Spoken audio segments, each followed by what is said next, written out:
Hello, hello.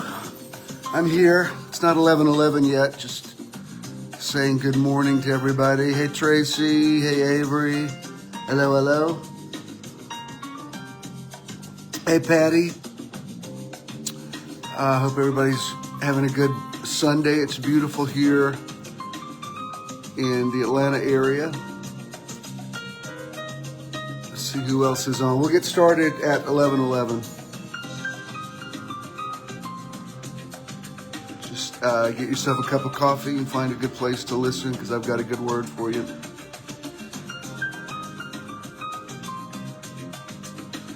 Who else is on this morning? I see eyeballs popping up.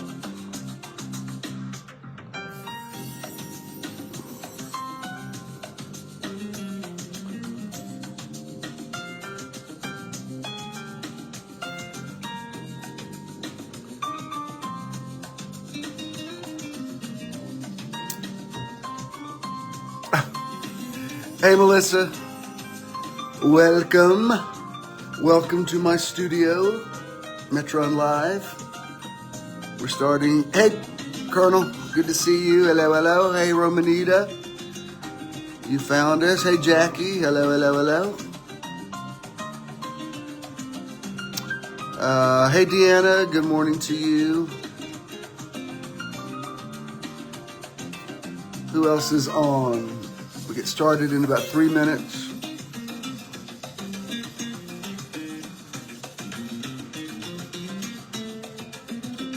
Just enjoying a little smooth jazz this morning. Who else we got this morning? Hey, Danny and Gloria. Hello, hello, hello. Good to see you. It's cool, isn't it, Jackie? I love it. There's nothing like, to me, there's nothing like smooth jazz. It's just, this is Brian Simpson. The name of the song is Mojave. Love it. Hey, Michelle. Hello, hello, hello.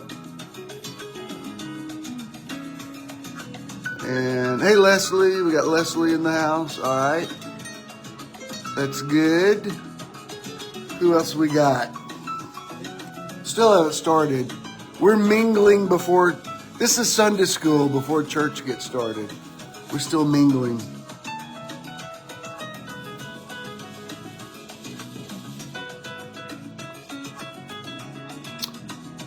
Who else? More eyeballs. It's going to be a good day. Got a good feeling about this word.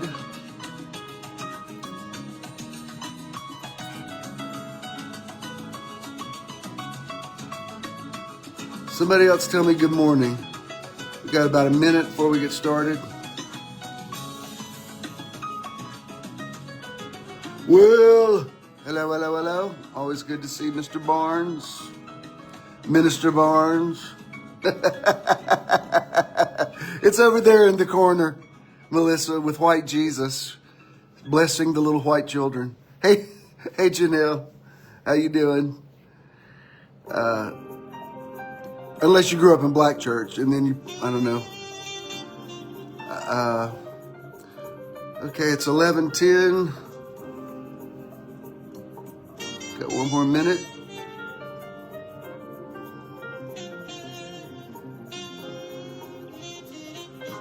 Who else we got? This is Marcus Johnson. It's called The Missing Ingredient. I may just sit here and listen to smooth jazz. Henry! Hello, hello. Good to see you. In my head, that's the way I play the piano. Hey, Ed. You got Knoxville in the house. All right. It's 11:11. We're officially started now. Welcome to Mobile Metron. Oh, is it? Oh, I bet it is, Leslie. Hey, Lisa. Welcome to Mobile Metron. I know it's good, isn't it, Will? Coming to you live from my studio, the Metron Live studio that's coming together. And I'm not ready. I've shown you a little bit of it, But, yep, I am the world, Henry.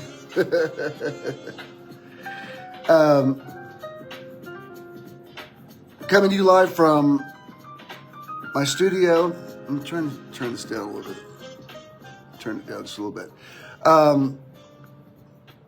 I'm waiting to get the window treatments up in here, but oh, hey Kevin, you must be on my story. All right, I see you. If you're on the story, I see you message up there. Hey, Miss Ross. I'm bringing it back up. You know, this is, hey BJ, good morning to you. Honestly, listening to this kind of music is a form of meditation. You can't listen to this without sort of relaxing a little bit. Like if you're uptight, anxious about something, if you put, this actually, don't judge me, this actually relaxes me more than worship music. Nothing against worship music. This puts me in a different frame of mind. This just makes me feel like everything's okay, everything's good. I might put the moonroof back and go for a little drive. And it's good. Everything is groovy. And when you start feeling that, you start manifesting that, it's a different form of meditation. Usually I do sort of unconstructed type music. Hey, Allie. But this type of music without lyrics make you, I love lyrics, but they make you have to decide if you're going to agree with them or not. Music, just the music by itself. Hey, Elwood. It can say to you whatever you want it to say. Like, what that's telling me is relax, you've got this, everything's working out, be happy. Hey, Sarah, somebody tell me, what is it saying to you? If you were just listening to this music, some of you I know would say, may I order a margarita, please? But that's, hey, buenos dias, Rhonda. Let's see what's next. Okay, this is kind of a different vibe. Equally cool. What is that saying to you? Hey, Kevin. Yeah, that's what it says. This is Vincent Ingala, Echoes of the Heart. Mr. Marshall's upstairs. Hey, Sonia. Good morning. Dirty martini. Somebody get Elwood a dirty martini, please. I ain't mad at that, Elwood. Let's just listen to a few more. Yeah, it says sit back and chill. Absolutely, Sarah. It says it's all good. Yes, Ed. Y'all are with me. Claudia, can we just talk? Yep, it says all of that. Yes, Ed, it says everything is going to be all right. Avery, apparently Avery wants to drink with you, Elwood, so this is a different kind of vibe today, but okay. Order her a chocolate martini. The blue cheese olives, all right. Yep, I love it, Rosalind. That's exactly what it said. All right, y'all stop talking about drinking. Don't make me, I'm going to bring the rapture back if y'all don't stop it. Behave yourselves. Smooth transition to demasking. All right, Leslie, that's a good one. That's going to be a hard one to follow. Yep. Somebody else tell me, what is this saying to you? When this song's over, I'll move on, but I think we're in a vibe. Yep, I believe that. It says just going with the flow, and certainly important. You don't always know where the flow's taking you, but you're going with it anyway. Somebody else, what are you hearing in this meditation? You're hearing Barry White? All right. Sorry about that, Melissa. Wah, wah. Yes, Lisa, it says loosen up. Ooh, I like that, BJ. It says prosperity. All right, come on now. I ain't mad at a little prosperity this morning. Sorry to bring the room down, Melissa. That'll do it, especially if you were raised with it.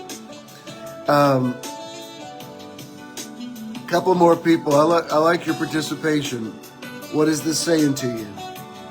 Because the word is near you. It's in your heart. You have no need that any man should teach you. I'm just a spiritual facilitator. I'm not teaching you anything. I'm educating you, which means to draw out. So you already have that word. I like it, Sarah. Prestige. I'll take it. That's good. Somebody else? What other words are coming to you?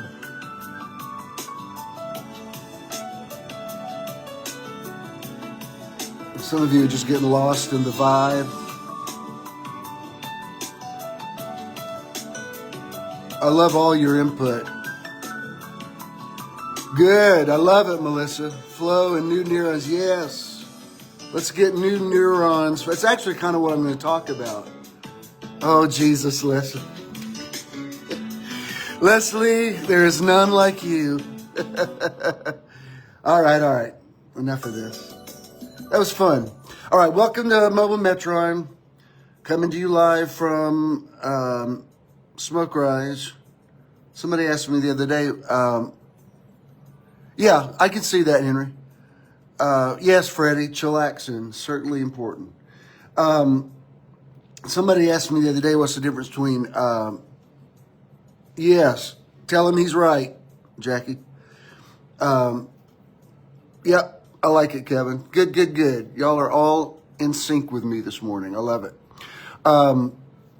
Somebody asked me the other day, what's the difference between Stone Mountain and Smoke Rise? We live like virtually a stone's throw from the mountain. Less than 5 minutes, I can be in the park.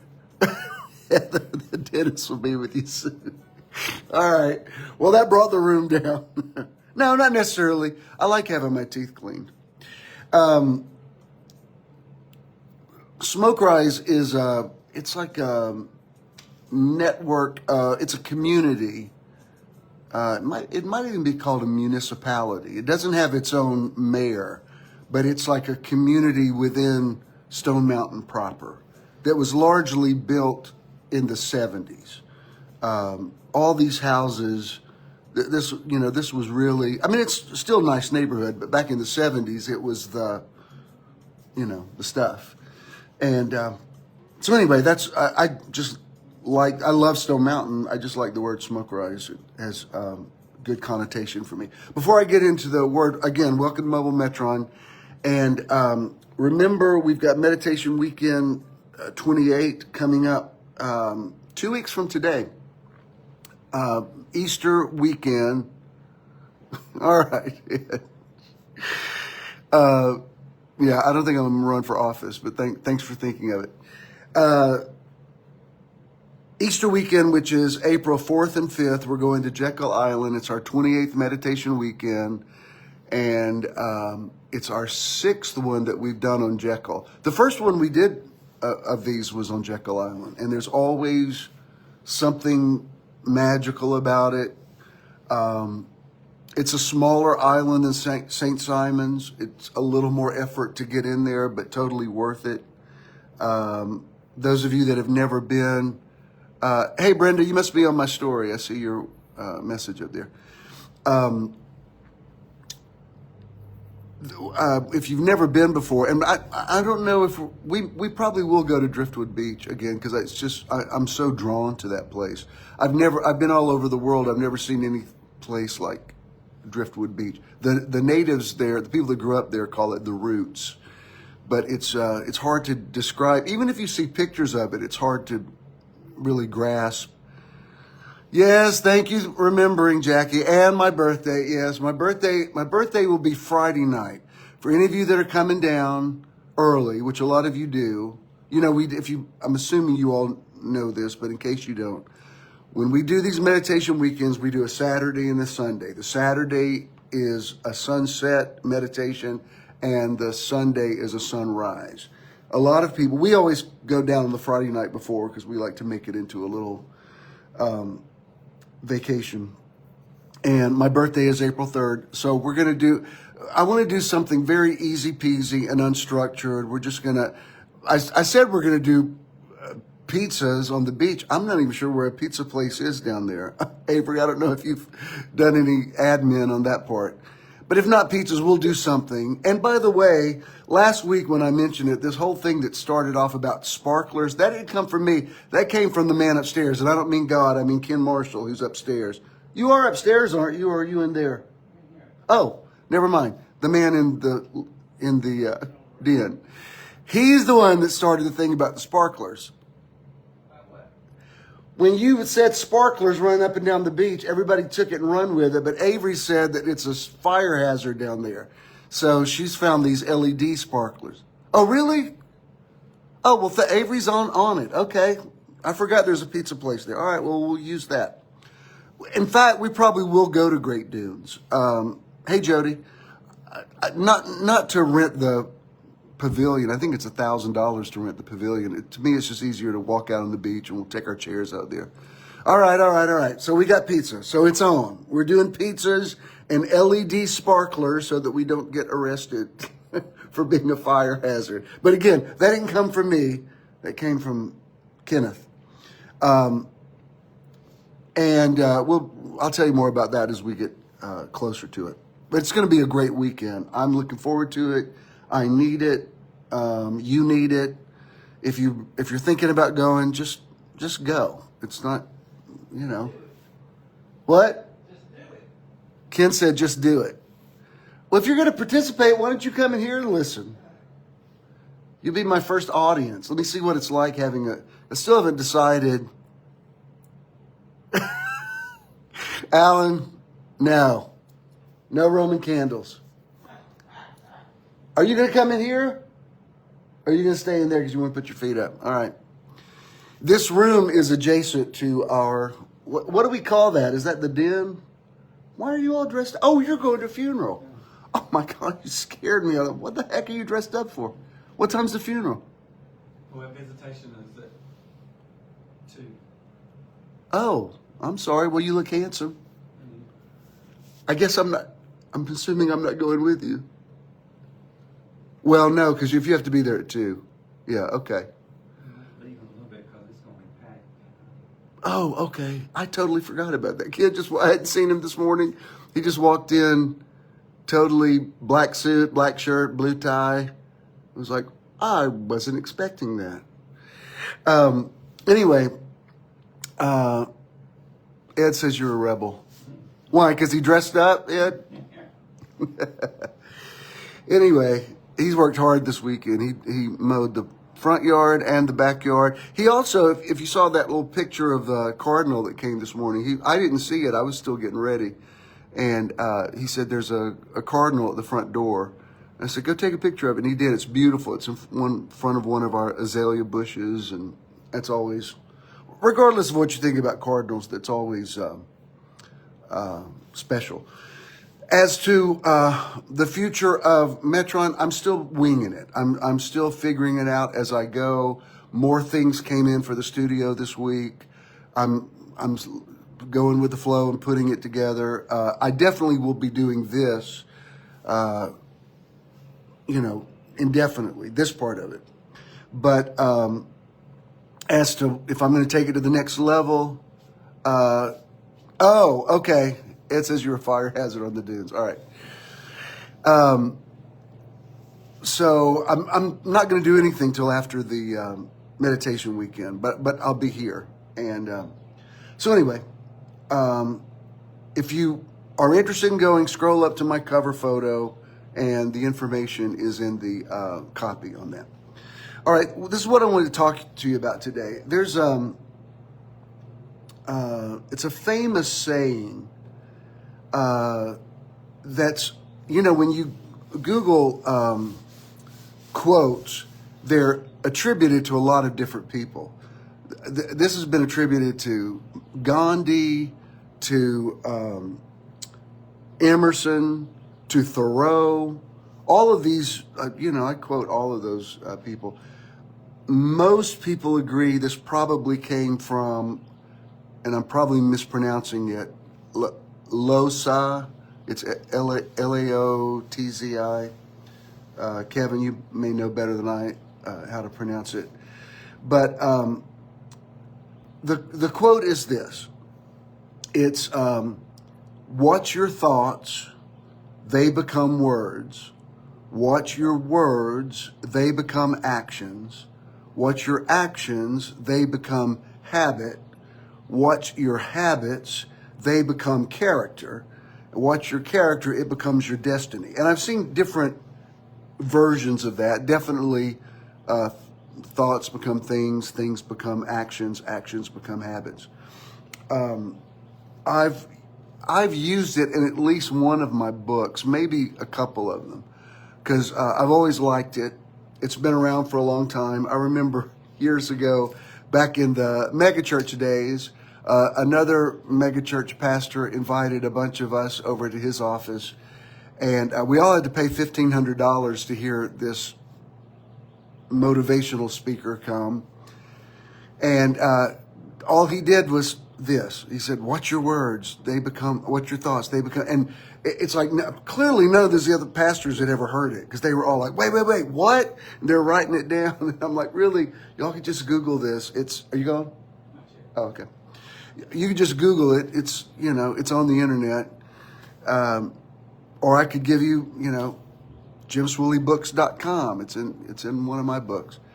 But they'd never heard it, so I'm glad they got to hear it. And I want to talk about that and sort of focus on the idea. We definitely believe that thoughts are things, that thoughts are attractive. I remember in the early days of my ministry, I used to read a lot after Smith Wigglesworth, the great British apostle. And, his whole deal was faith. He was like kind of a father of the faith movement, him and E.W. Kenyon, channeled through Dr. Kenneth Hagin. And some of you may have ridden that wave. I was definitely a part of that wave.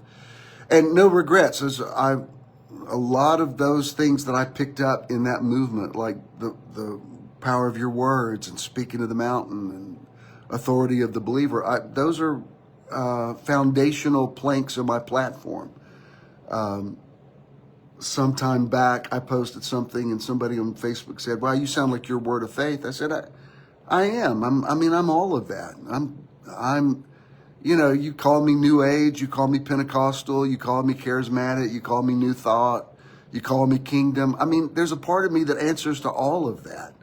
Even though I don't like labels, I relate to all of them.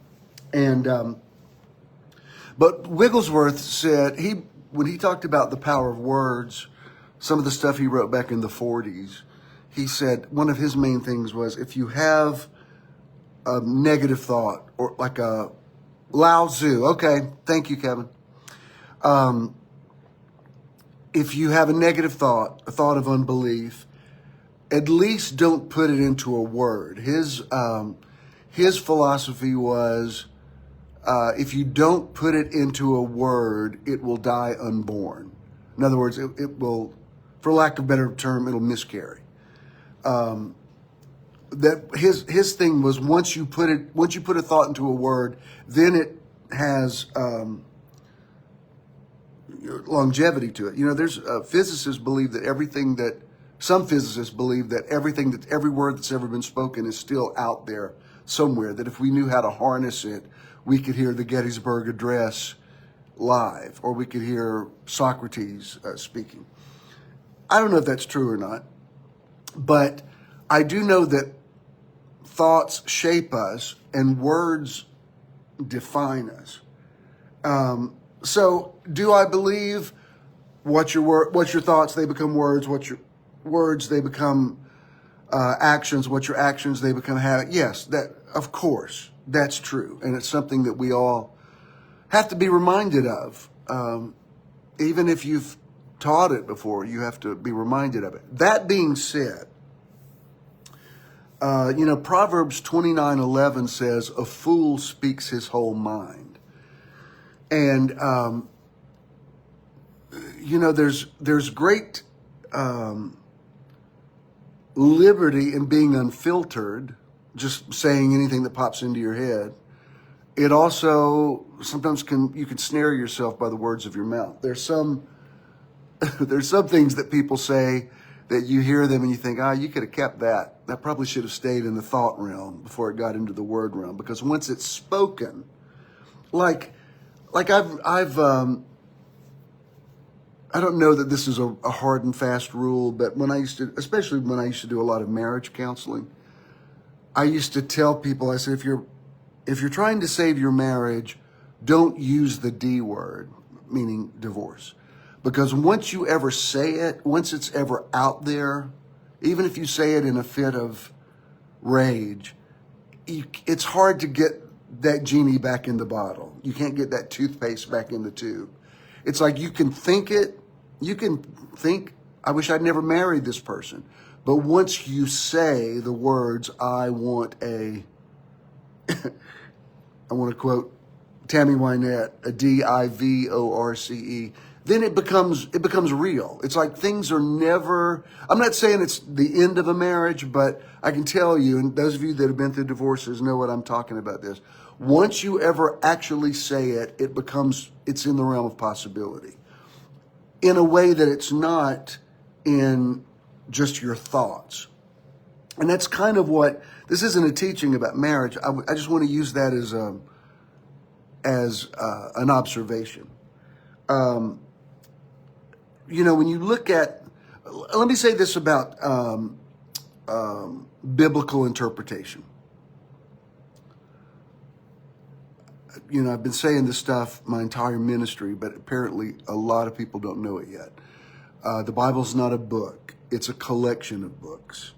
The Protestant canon, when I say canon, the canon is the collection of scriptures. If you grew up Roman Catholic, you had the Protestant canon plus the 13 books of the Apocrypha.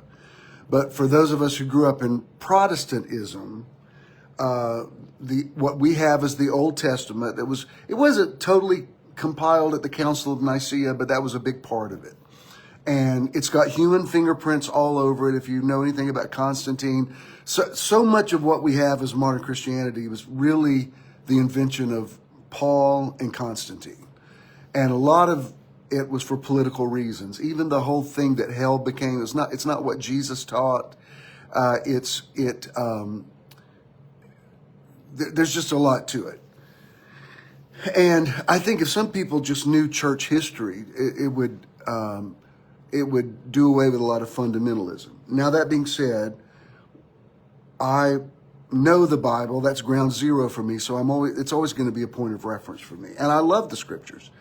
In the Protestant canon, we have 39 books of the Old Testament, and we have 27 books of the New Testament. 66 books in all, written over a 1,500-year period by about 40 authors that we know of. There's no original documentation. There's nothing. We have nothing original from the New Testament. What we do have from the Old Testament is in the 40s, there was a shepherd boy in Palestine that threw a rock into a cave, and he heard something break, and he went in there and he found these pots, like pottery, from antiquity. And are you gone? All right, I love you. Hang on. Drive safely. All right. Tell him I'm thinking about him, praying for him. Say what? All right. Well, just no rush. I'm going to be here. Lindsay hadn't answered me back from this morning about stopping by there, so I may have to wait till this weekend. Okay. You know what? It'll all work out. Don't worry about it. But just be careful on the road. Anyway, so he found was what they call the Dead Sea Scrolls, and none of them were written. I mean, these were would have been written I don't know, centuries after, even they weren't original, but they did confirm a lot of what we had as the Old Testament. And the Old Testament, I'm getting in the weeds on this, sorry, but, Old Testament is written in Hebrew, New Testament written in Greek, translated through Latin. That's what the Latin Vulgate is that finally came through English. I'm saying all that to say, not to take away the authority of the Bible, but to keep it in some perspective. To call it the definitive Word of God is not only limiting, it's kind of an insult to the largesse of God. God is omnipotent. And to say that God could only speak through those members of the Mesopotamian patriarchy from this year to that year, and that was the end, like there's no more word. I don't know how you can even support that idea. Man does not live by bread alone, but by every word that proceeds out of the mouth of God. What's that got to do with thoughts that become words? I'm going to talk to you a little bit about Jesus, and let me tell you about the Gospels. Originally, the number of books that were culled down until they became what we have as the canon, what we call the Bible. There were originally 300 Gospels. What we call the early church fathers, they curated it down to 4, Matthew, Mark, Luke, and John. And we don't know if those men actually wrote them. The Gospels were written last. And they were largely written to correct Paul's epistles. The original disciples never liked Saul of Tarsus, who became Paul. They never fully embraced his claim to apostolic authority. And so, he's just sort of inventing what we now have as Christianity. And so as some of those original apostles who believed that Jesus was going to come back in bodily form in their lifetime on the Mount of Olives, when they started dying off and they realized that wasn't going to happen,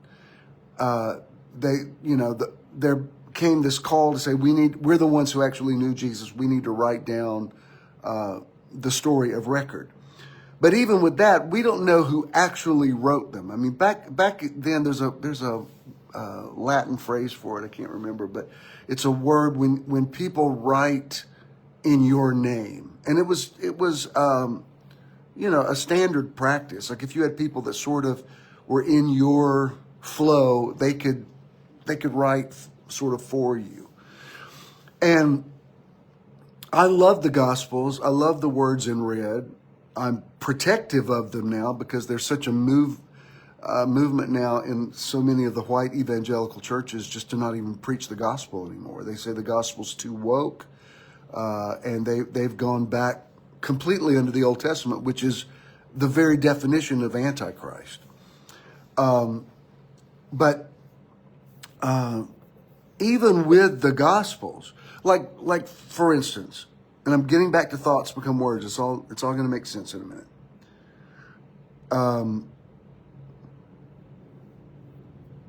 Case in point, like in the Gospel of John, the 17th chapter, there's this. It's beautiful. It's a beautiful chapter about unity and universalism, and it's a whole monologue that Jesus prays in the Garden of Gethsemane. It's where he says, Father, make them one as you and I are one, that they all may know. I have nothing but love for John 17. I do have a question. Who wrote that? I mean, was Jesus dictating that to someone? Were they sitting there taking notes? Obviously, they weren't recording it. So whoever wrote this, whether it was John or somebody in John's name, this is decades after it happened. So they're just sort of picking up the essence of what they think Jesus might have said. I'm only saying that not to take away the power of the scriptures, but also to let you know, don't let anybody hurt you with them, because it's the letter can definitely kill, and fundamentalism is deadly. Fundamentalism causes war. Even what we're going through with America in Iran right now can totally be traced back to fundamentalism and Zionism and all these isms that not only have very little to do with Holy Writ, they're nearly completely the antithesis of them. You know, Jesus removed himself from any nationalist identity. He said it's necessary that I go away. And the whole thought, even in Paul's writings, was that the whole world would become Israel, the Israel of God, ultimately to become the Garden of Eden.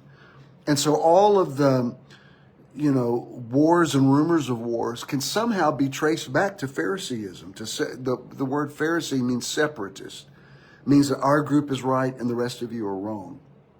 And the reason I'm saying that about thoughts is this. Jesus, you know, if you read the Gospels, which I actually have, and sometimes I think, am I the last New Testament speaker?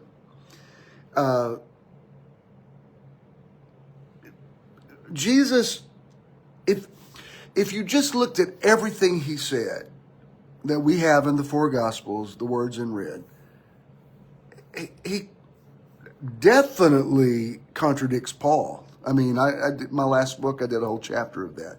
It's like, clearly Paul never read the Gospels. I mean, and he couldn't have, because they were written before the Gospels. But whoever did write the Gospels were clearly correcting Paul. Like, you know, Paul said, "Come out from among them and touch not the unclean thing." And what concord hath Christ with Belial? Jesus was just the opposite. Jesus went to every party. He was invited. He was considered, you know, he was called a wine bibber and a lover of sinners. Paul was very different from that. Jesus let a sex worker wash his feet with her hair. And, you know, Paul said, I do not allow women to speak in the church. They had completely different feelings toward the divine feminine, to inclusion. Paul was not an inclusionist, and yet, as you follow his evolution, he finally wrote to the Colossians and he said, you know, in Christ there's no longer Jew or Greek or bond or free, which, you know, kudos to Paul. That must have been really challenging for him. And then he went on to say, in Christ there's neither male nor female. I'm like, wow, Paul, that probably was really hard for you to say. And I understand what that's like when you feel like your revelation is in conflict with your tradition. So I am not anti-Paul. I hope y'all aren't glazing over as I wax eloquent about biblical interpretation, but I think it's important what I'm about to tell you. I said all that to say this. If you just read the things that Jesus said, he seemed to contradict himself. And I don't believe Jesus was, if those were things he actually said, I believe that he was resolute and intentional. I also believe that he was as human as he is divine. Thank you, Avery. I'll give you an example. Thank you, Ms. Raj. Like, he would say things like to his disciples, I'm going to be crucified. And I mean, he spelled it out for him. He said, thank you, Rod. He said, he wasn't being esoteric. He said, I'm going to go to Jerusalem. I'm going to be crucified. I'll be back 3 days later. And it just went right over their heads. It says that even after after the resurrection, they said, oh, that's what he was talking about. And you think, how did you, I mean, if that's what he actually said, how did you not hear that? And then, you know, when you go over there in Matthew where he says, you know, Peter says, I say that you're the Christ, the Son of the living God. And he says, blessed are you, Simon, son of Jonah. Yes, he did, Ed, absolutely. Flesh and blood has not revealed this to you. And he didn't say he didn't make Peter the first pope. He said, your name is Petros, masculine for rock. And upon this Petra, which is feminine for rock, I will build my church, and the gates of the unseen will not prevail against it. The English speakers translated that as hell, and it's not. It's the Greek word Hades, which just meant the grave or the unseen realm. Thank you, Rhonda.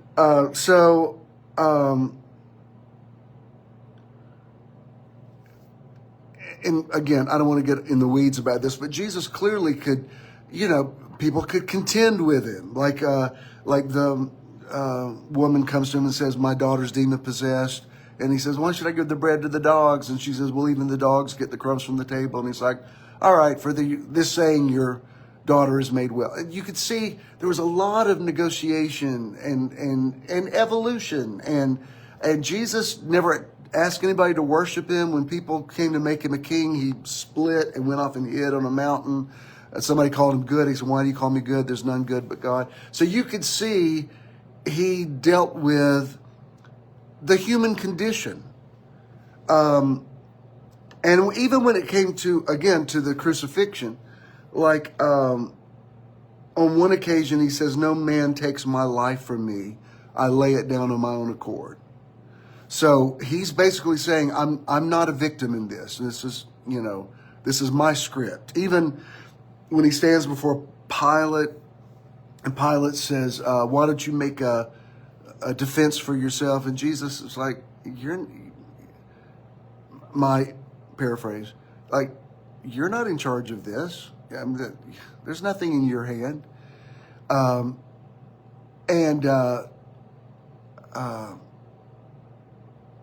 Thank you, Brenda. And even in John chapter 18, when they came to, it says there was a band of soldiers that came to arrest him, and they said, where's Jesus of Nazareth? And King James says, I am he, but in the Greek he actually says, I am. And when he said, I am, just the force of those words knocked them all backwards to the ground.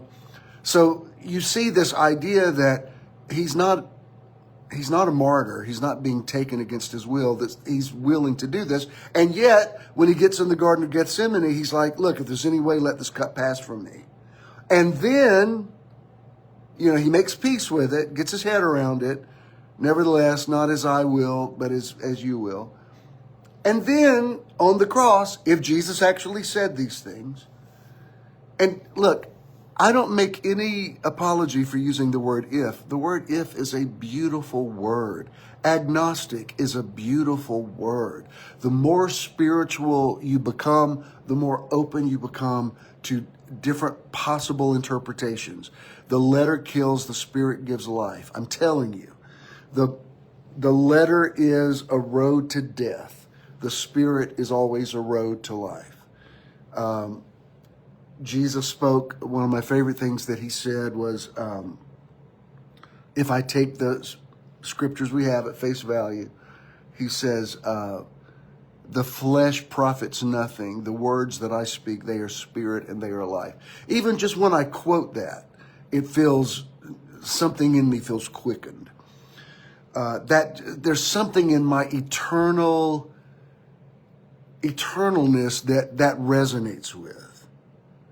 When I let that abide in me, which I heard from the beginning. In the beginning was the Logos, the theologic. That feels logical to my heart. That feels logical to there's some things that people want to say, the Bible says this, and they want to bind you up with it. Everything in my heart says, no. You can't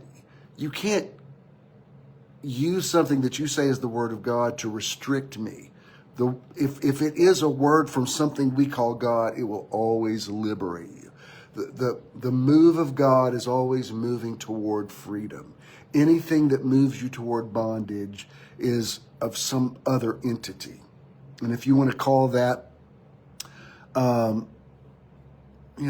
whatever you think about a devil or Satan, whatever, that's where, whatever your definition of that is, it's that thing that binds you and restricts you and makes you smaller and makes you immobile.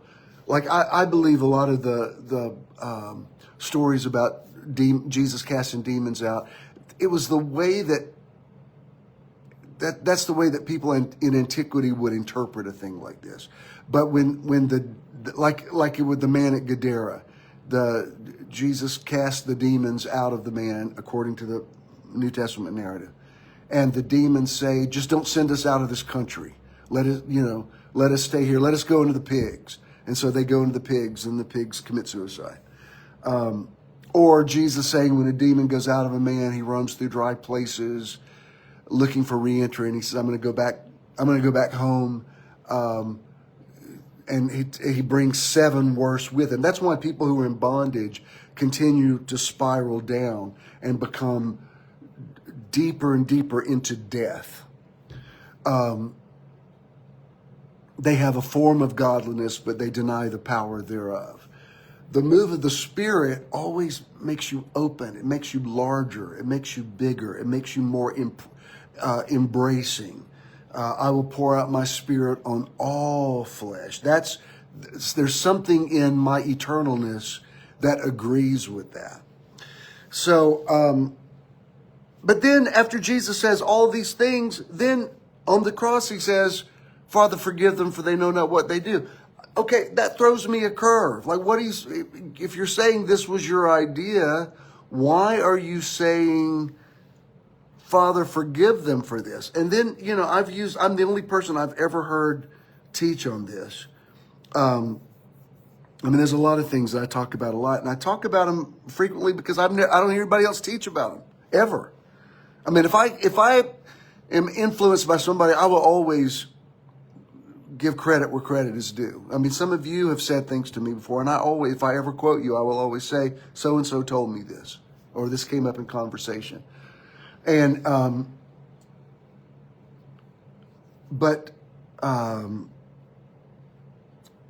lost my train of thought. I was talking about, I was saying, I've never heard anybody else teach it. What did I just say right before that? Jesus. Oh, about parallel universes, parallel realities. On the day of Pentecost, Peter gets up and he rebukes the audience. He says, you crucified an innocent man. He basically says you killed him and you shouldn't have. And in the very next breath says, and yet it happened exactly as God was the will of God. That sounds like a real conflict. How are you rebuking them for something that you're saying is the will of God? Which brings me to my point. And let me say this before I get to my point. When I was, I started preaching in 1972. I was 13. It was a few weeks before my 14th birthday. And so a lot of those things that were happening around me at that time became very foundational to my development, the way I saw things.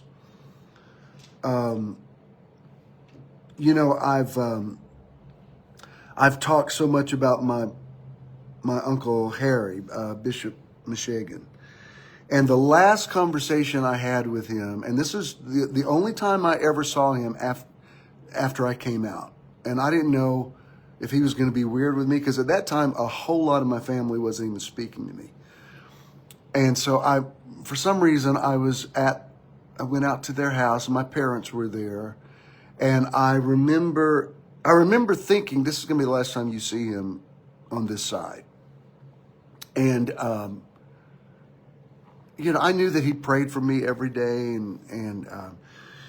So we're sitting there at the table, and he says, son, because he's very, prophetic. He said, if I give you a word, would you receive it?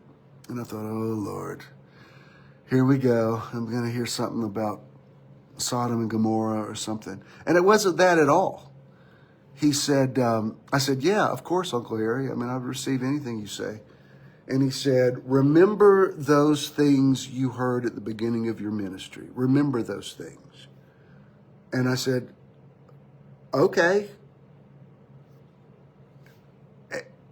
And that was it. And so a lot of times I think about what are the things I did at the beginning. Even I still haven't decided what I'm going to do about a studio audience in here yet. I just don't know. I've got to only because I'm not sure exactly how to navigate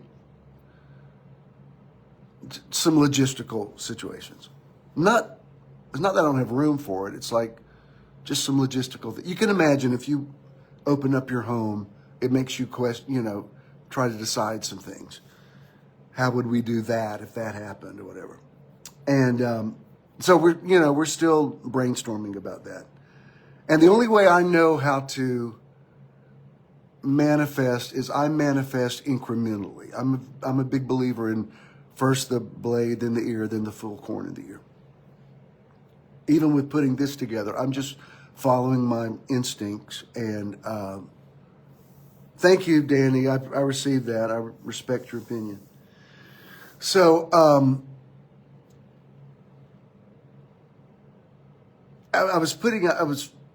this week I was in here and I ordered some chairs and I was arranging them, and I just had this flashback. I thought, I've been doing this my whole life. I remember when I was in 8th grade, I went to my Uncle Harry's church and they prayed for me, and I received what we call the baptism of the Holy Spirit.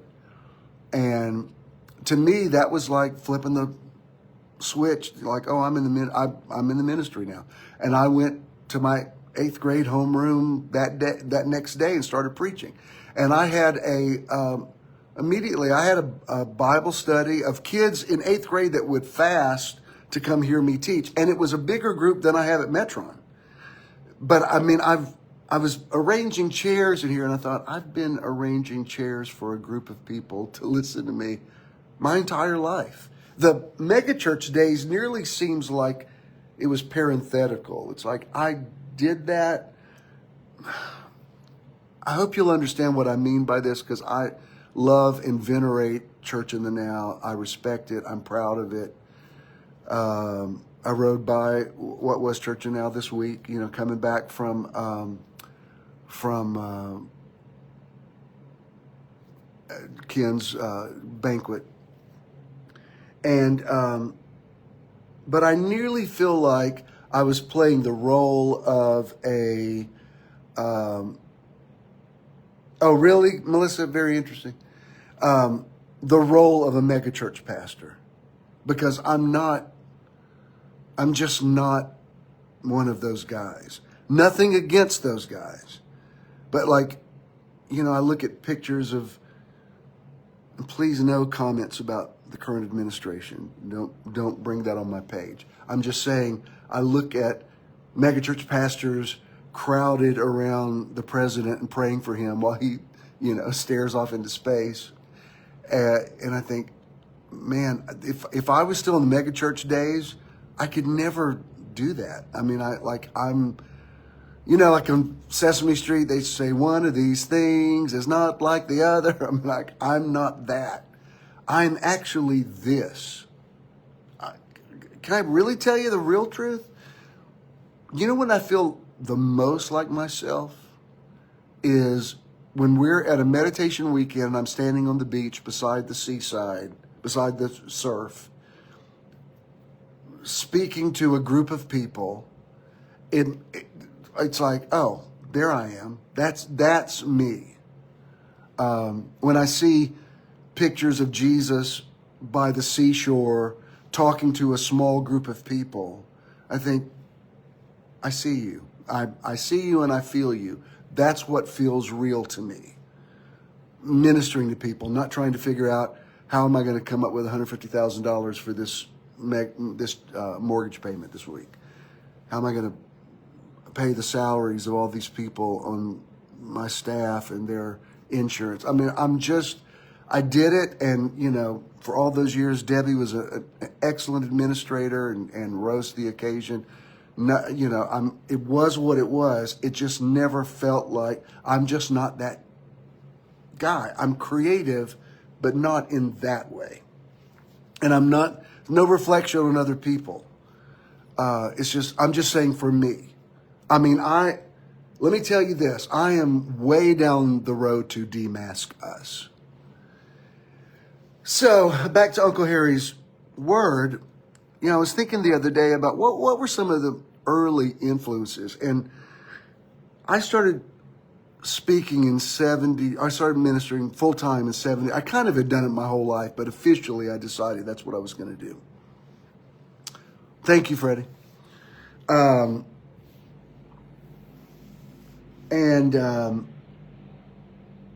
about that time, like in 1970, is when Jesus Christ Superstar came out. And I remember it was foreboding, like my parents didn't want me to listen to it, and I got my Uncle Don and Aunt Clarice had the album, and they let me. Thank you, Leslie. That's beautiful. They let me. I still have it all these years later. I mean, I still have because I remember sneaking up to my room and playing it real softly, and nothing against my parents. They just didn't understand it. To them, it was just blasphemous, and I shouldn't be listening to that kind of stuff. It never felt blasphemous to me. And the reason I loved it, and the reason it was so controversial back then, is it explored the humanity of Jesus. It didn't really deify him. It showed some of the conflicts that he had, like there's a where they're all coming to him for healing, and he gets overwhelmed, and they're like, "See my eyes, I can hardly see my tongue, I can hardly talk. I believe you can make me well see." And they just get louder and louder, and he finally just freaks out and says, "Heal yourselves." And that was just considered like, "Oh, you're going to hell for listening to that." And I remember when I was a young man, I thought, that feels real to me. I feel like Jesus, something in me just said, Jesus was I love that one, Heather. Jesus is as human as he is divine. And then like in the Last Supper, where he's giving them the bread and the wine, and then all of a sudden he goes, I must be mad thinking I will be remembered. He starts talking about, you will not remember me 10 minutes after I'm dead. The whole thing, it's like it makes so much sense of why he said, do this in remembrance of me. That's a very human thing, to want to be remembered, to want to be seen, to want to be known. It's why he comes back after the resurrection. He says, Peter, I just need to know, did you really love me, or was that not real? Whatever it was that we had, was that not real? So I kept it under wraps, but to me, the humanity of Jesus was very attractive. And back then, I knew this secret about myself that made my humanity reproachable. I mean, I spent the majority of my ministry thinking, man, if people really knew my humanity, they would never listen to me preach. And, in 2010, when I really did show my humanity, sure enough, I mean, a huge audience left me, because people, they don't love you. They love who they think you are, or who they want you to be. And if your humanity shows them a different side to that, that's the real test of love. They're like, oh, well, I don't love that. I love what I thought that was. And that's 16 years ago. I've made peace with that. But here's the point. Whoever wrote the book of Hebrews, I love when he says in chapter 4, I personally think Paul probably wrote it. A lot of scholars don't think so. And by the way, I like that it's a continual argument about biblical interpretation. I don't want the cement to harden. I want it to stay, flexible and morphing. And, I think that's more conducive to revelation. Once you organize it and make a doctrine out of it, it's like the Spirit's just sucked right out of it. It's just a dead thing then. Any move of the Spirit that becomes a doctrine dies. a move of the Spirit is indefinable. It's mysterious. It's controversial. It's a rushing mighty wind. It's all of those. Thank you. I know you do, Elwood. I love you back. And for those of you, to your point, Elwood, those of you that have known me for many years that still listen to me, you made that adjustment. You were like, oh, we didn't know that part of your humanity, but okay. I mean, I may have to rethink some of my prejudices, which is a good thing. So many of you evolved with me.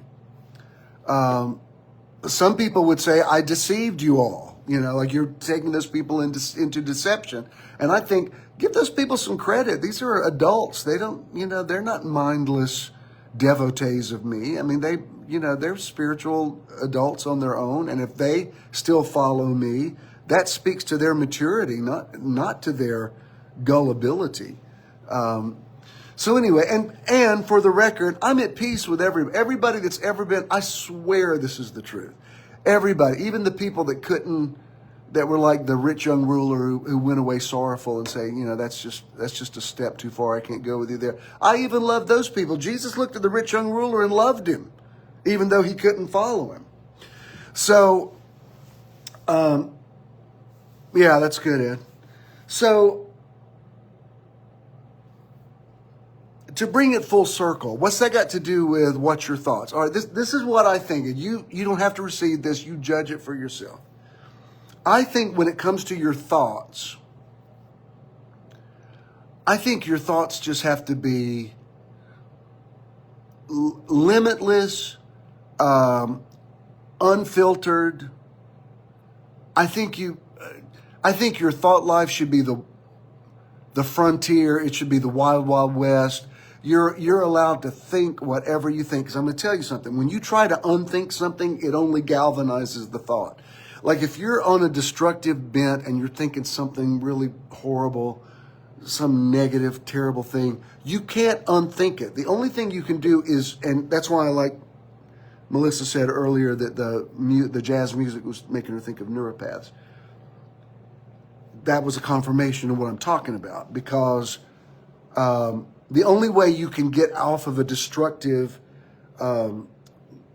train of thought is to introduce a new thought. You've got to just interject. And sometimes just like changing your environment or going out for a walk or reading somebody else's thought. But you can't, when you just say, I've got to stop thinking this thought, what you resist persists. So my feeling is your thoughts are limitless. And that means with everything. Your thoughts are the tree of life. You don't even plant the tree of the knowledge of good and evil. Think what you're going to think because it's who you are. And you have to allow a lot for your thoughts, for you to out of that limitless, what's the word? Like in quantum physics, they call it the unified field. It's potential. And within that potential, there's a lot of things that could be labeled good or bad. Your thoughts are just, don't ever condemn yourself for what you think. Your thoughts are you. They're valid because you thought them. If there's a feeling that's attached to them, allow yourself to feel it.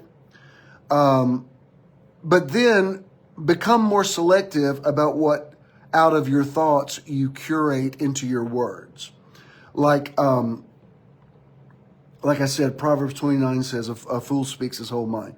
There's some things you just shouldn't say them because once you say them, they become too real. And you have to allow yourself the freedom just to think what you're going to think, but not necessarily say what you're going to say. I don't believe you should be super restrictive about what you say. I do believe there's great virtue in being transparent and unfiltered. You just have to be a little more discreet. Like it's kind of like I see each thing become smaller and smaller.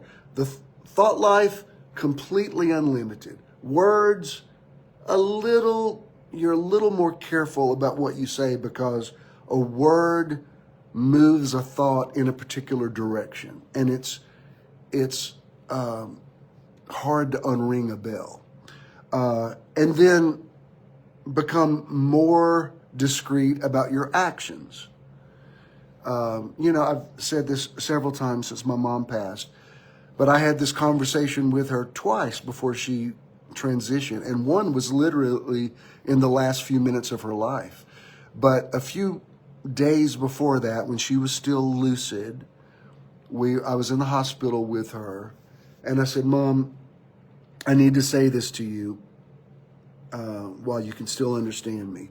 I said, these last 12 years of taking care of you and Dad were challenging. I mean, I did it, and it was my honor to do it, and of course, my responsibility to do it, but they were hard. This past year, especially hard. And I said, because of that, I've been tired, I've been overwhelmed. I had nobody, unless when Ken's here, when he's not working, I had nobody to help me. And, it's been a lot. And on more than one occasion, I got impatient with you. I lost my cool. I've raised my voice on occasion. But you also know I'm the one that's been here. You haven't gone without lunch one time. You haven't gone without dinner one time. There isn't one medicine that hasn't been picked up that was administered to you. You haven't missed one doctor's appointment. You haven't missed one dentist appointment. I've taken you to get your nails done. I've made sure you got your hair done. So what I'm saying is, I apologize if I said anything that hurt your feelings, but judge me on my actions, not on my words. Because yes, I was tired and overwhelmed and said things I probably didn't mean. I'm sure I didn't mean. Don't judge me on that. Just think, who was the one person that was here that took care of everything, paid every bill, took you anywhere you needed to go, made sure no matter what you needed, if you called me at 2 or 3 or 4 or 5 o'clock in the morning, I was on it. You never went without anything. Even when you fell and broke your pelvis, you were on the floor all of 30 seconds before I was on it and had already called the... So my point is, if I was just judged on words, I would think, maybe you weren't a good son. Judge me on my actions, because I was there. I showed up. And I said, do you understand that? And she agreed. And even in the minutes when I looked at the date on Friday, was 3 weeks ago, when I knew she was going, I looked at Ken and I said, she's going. And I said, Mom, and I was crying, and I said, I just want anything I've ever said throughout my life, that if I hurt you or made you feel bad in any way, I apologize. I forgive you. Please forgive me, and I forgive you. And she left here, and it was a gift. It was a gift, because at the end of a very difficult year, and a very difficult 12 years, it was a very elegant ending. It was like, no, we left here fine. I don't feel, her ashes are right in there in that room. I'm going to inter them in August. But when I pass them, I don't feel any regret or anything. I'm like, no, I fought a good fight. I kept the faith. I finished my course. Well done, good and faithful servant. I have no regrets at all. I know I'm completely absolved. And it's because I thought a lot of things. I didn't say all of them, but my actions were definitely what I want to be judged on. Yeah, Patty. Those actions are what became habit, which developed character. Because I'll tell you this, as difficult as this past year was, it made me a better man. I'm more mature. I'm more open. I'm more self-confident. Because when I moved back in this house, I thought, dear God, I don't think I'm going to be able to do this for another year. I don't think I can do it. But you know what? I did it. And if I ever feel unsure of myself, I draw a lot of self-confidence from that. I'm like, my God, I can do anything if I have to. So I'm saying all that to say this. Should you watch your thoughts? Yeah, but you know what? Let yourself think whatever you're going to think. Let the dogs out at the end of the day and let them run around the backyard. And, but you don't need to tell everybody what you're thinking. Be a little more discreet with your words. Be even more discreet with your actions, because your actions do become habit. And your habits finally become character. What this past year revealed in me is, this is who I really am. I mean, I really, even, there was one day, couple of months ago, she said to me, I was taking care of stuff and, renovating things, and I had a guy out there working at the septic tank, and I had like 3 different people working here. And she said, I got to tell you, she said, well, I didn't think you were going to be able to handle all of this, but she says, I'm very impressed with how well you've done everything. She says, I can tell you're on top of it all. And she says, furthermore, your dad would be really proud. And I said, thank you. That's one of the best things you've ever said to me. I appreciate it. And that's something that I know. It's like my actions became habits, which revealed character, and ultimately character reveals destiny. So what I'm going to end this with some affirmations I want you to make. And this will be the last thing I say. If you want to give to Metron, go to bishinthenow.com, BISHINTHENOW.com. You can give there, easy peasy. That's how you get your tax credit for charitable donation. If you want to give to me directly, I have all the cash apps. And thank you for those of you that give that. Also remember, we've got Meditation Weekend, number 28, 2 weeks from today in Jekyll Island. Go up to my cover photo and read about it. So this is what we're going to end on. I want you to say these things after me. I give myself permission to release my anxious thoughts. Say it. I give myself permission to release my anxious thoughts. Now say this. I am the silent observer of my thoughts. I am the silent observer of my thoughts. Say this. I trust in my ability to navigate uncertainty. Say it. I trust in my ability to navigate uncertainty. Now say this. I release the need to impress others and focus on being authentic. I release the need to impress others and focus on being authentic. I choose to focus on the good in my life. I choose to focus on the good in my life. I will turn negative thoughts into positive ones. I think that is possible. I will turn negative thoughts into possible ones. My possibilities are endless. My possibilities are endless. I am creating a beautiful and peaceful life. I am creating a beautiful and peaceful life. I believe in my ability to handle any situation. I believe in my ability to handle any situation. I bless your thoughts. I bless your words. I bless your actions. I bless your habits. I bless your character. And I bless your destiny. I love you. I'll go read the rest of your comments. And I'm sure I'll be back sometime during the week. I'm just, you know what? I'm not even doing any specific time right now. You never know when I'm going to pop out with a word. So I am instant in season. All right? Tell me what you think. If you love me, send me something. Peace.